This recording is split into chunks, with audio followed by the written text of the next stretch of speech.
Hello, hello, hello! Welcome back to Solar Miner PH channel, and today, tatry nating ayusin itong Yubao 300 watts na power station. Iniwan ko lang siya, hindi ko siya nagamit ng medyo matagal at ngayon ayaw na niyang mag-turn on.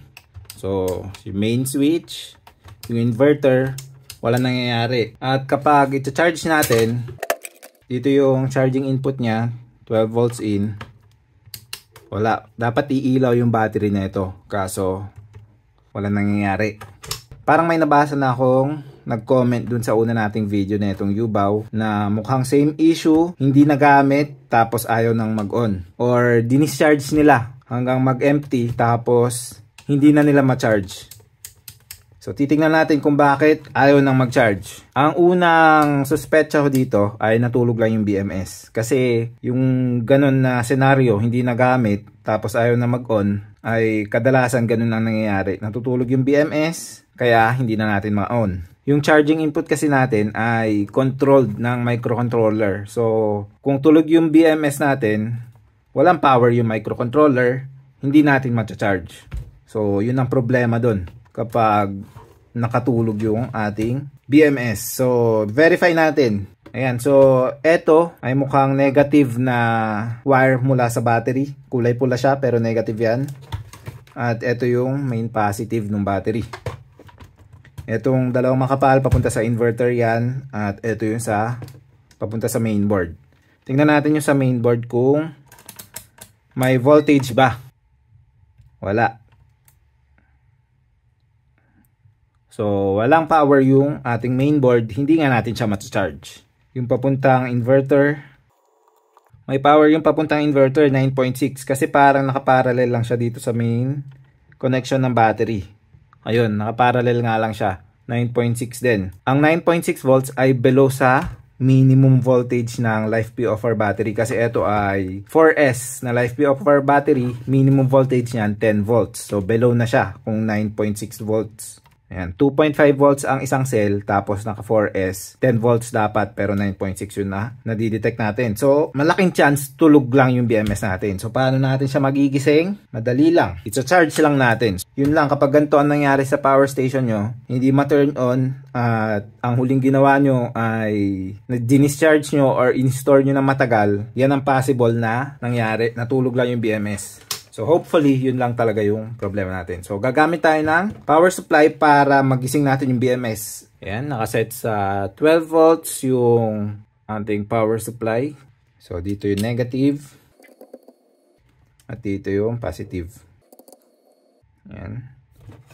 Turn on natin. Mukhang nalobat talaga. Set ko sa 14.6 para mabilis yung pag-charge natin. Tapos, saasan na natin yung current para mabilis tumaas. Yan, 10.5 na.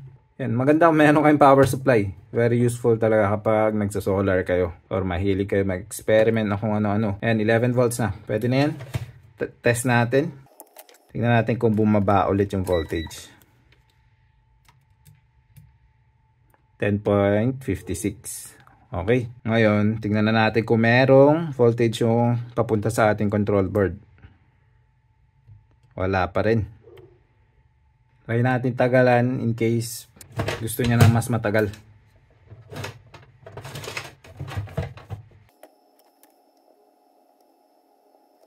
Yun, medyo tumataas na. Oh. Maganda sana kung meron yung ating thermal camera, kaso nasira na. Nasira yung thermal camera natin, ayaw mag-on. So, isa pa yung bagay na kailangan natin ayusin.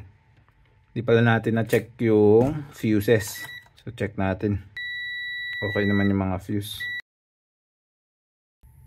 Yan, 1.7 pa rin. Ito directly sa battery to eh. 12.9 na. At ganun. Tanggalin natin to. Hindi ko pa pala to natanggal before. Tanggalin nga natin.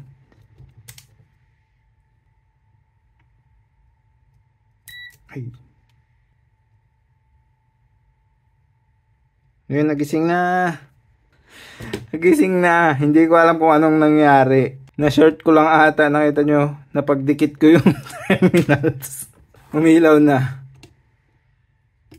Ayun. Yung inverter. Ayan. Nag-work na. Hindi ko masasabi sa inyo kung ano yung nangyari. Tinanggal ko lang. So baka yun yung kailangan niya. Tanggalin lang to para ma-reset. Tapos na-short ko. Siguro ang nagpagising ay yung pagtanggal dito. Hindi ko ma-confirm kung ano yung ginawa ko. Pero ang confirmed natin ay natulog lang yung BMS. Yun pala, pwede pala nating i-replicate ulit. I-discharge natin ulit yung battery below 10 volts at pag ayaw na mag-on, ulitin natin kung ano talaga yung magpapagising sa kanya. So ayan, kinabit ko yung battery tester natin kung saan nakakabit yung inverter para kailangan dumaan yung charge kasi sa BMS para ma-detect niya na mababa na yung charge at matutulog siya. Ma-trigger yung kanyang pagtulog. Set natin sa 9 volts yung cutoff voltage natin. At start. So medyo matagal siguro to. Para mabilis, magkabit pa tayo ng ibang load. So, malalaman natin kapag namatay na to, lobat na.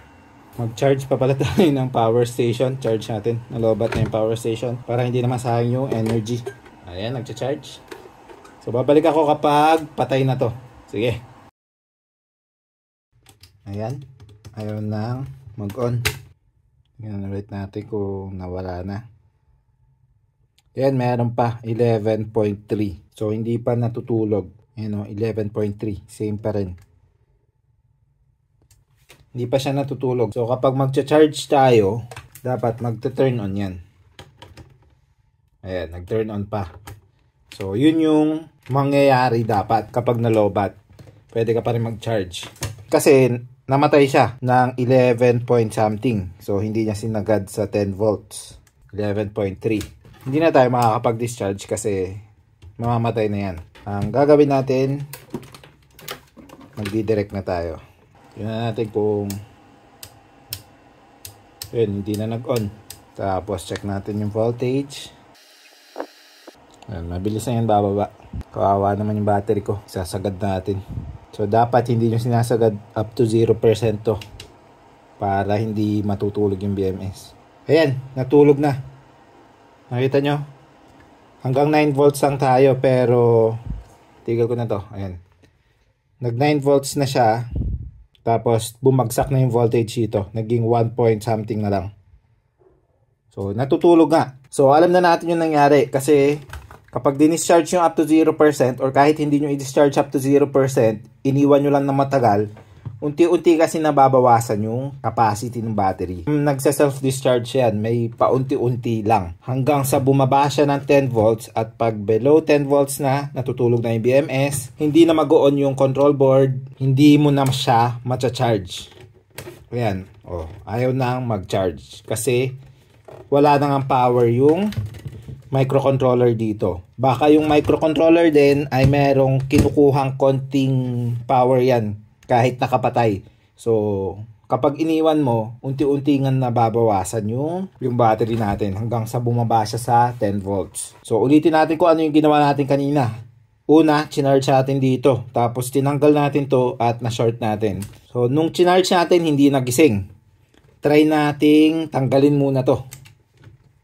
Ayan, tingnan natin kung magkaka-voltage ba. Wala. So, hindi nakatulong yung pagtanggal. I-charge natin dito. Ayan, nag-charge na tayo. 10.6 volts na. Monitor natin kung tumataas ba yung voltage dito. Ayan, tumataas ng konti. Ayun. Nag 10.9 na. So, pumantay na siya sa voltage nung charger natin. So, i-charge mo nga lang dito. So, yun lang yung solusyon. Hindi dahil na short natin kanina. So, nung chinarge natin, dun siya nag-work. Saksak na natin. Test natin kung nag-work na yung charger. Nag-work na. I-discharge natin ulit. So, dini-discharge ulit natin. Gusto kong ma-confirm talaga kung ano yung nagpapagising sa kanya. Ayan. Basta pag narating na yung 9 volts, natutulog na. So, charge natin nang hindi nakatanggal. Kasi nung chinarge ko kanina nang hindi nakatanggal, hindi nagising. Monitor natin yung voltage. As usual, 1 volt pa rin. Sa 11 volts siya nagising kanina. 11 volts na tayo, hindi pa rin nagigising. So, yun nga yung solusyon. Kailangan tanggalin tong control board bago siya magigising. Ayun, nag-stay lang siya sa 1.6 volts. Kahit mataas na yung voltage ng battery natin. Yung battery natin, ayun, 11.3 volts na. Stop natin yung charging. Tanggalin natin yung control board. Check natin yung voltage. Ayun. So, yun nga. Kailangan siyang tanggalin at i-charge. So, yun yung nagpapagising. Hindi dahil na short natin kanina. Now we know. So, kapag yung U-bow ng power station nyo ayaw magising, buksan nyo, tanggalin nyo to, and then i-charge nyo dito. Lagyan nyo ng 12 volts. At pag umabot na ng 11 volts yung battery, pwede nyo nang i-charge dito. Isa pa palang itatry natin ay kapag nakatulog ba, ay pwede ba nating magising gamit ang USB-C charger. Kasi kung minsan, yung USB-C, baka pwede niyang ma-power yung control board natin gamit yung USB-C mismo kahit tulog yung BMS. Try lang natin. So, i-discharge ulit natin yung ating battery. At yan, bumaba na, naging 8 volts. So, tulog na yung BMS natin. Tignan natin kung matcha-charge ba natin.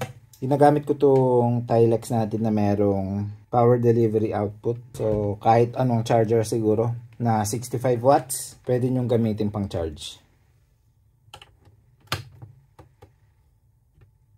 Ayun, nagising niya.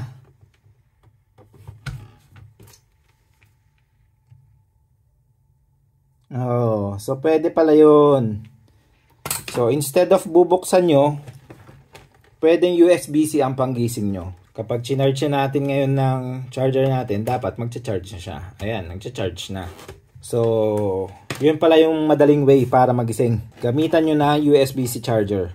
Kasi kapag tulog at kinabitan nyo yung USB-C charger, yung USB-C mismo, nagbibigay ng power dun sa control board natin para magising siya. Tapos, i-charge siya ng konti yung battery natin, magigising na yung BMS. So, ayun. Pero kung wala kang USB-C charger, kailangan yung buksan, tanggalin to, at i-charge yung battery. At yun, magigising na. So, ayan. Akala ko nasira yung power station natin nang hindi ko ginagamit. Yung pala ay natulog lang yung BMS. At nalaman nga natin yung dalawang way kung paano siya magigising. So, pag may katanungan pa po kayo, leave lang po kayo ng comment below. Don't forget to like and subscribe. And I will see you again next time. Bye!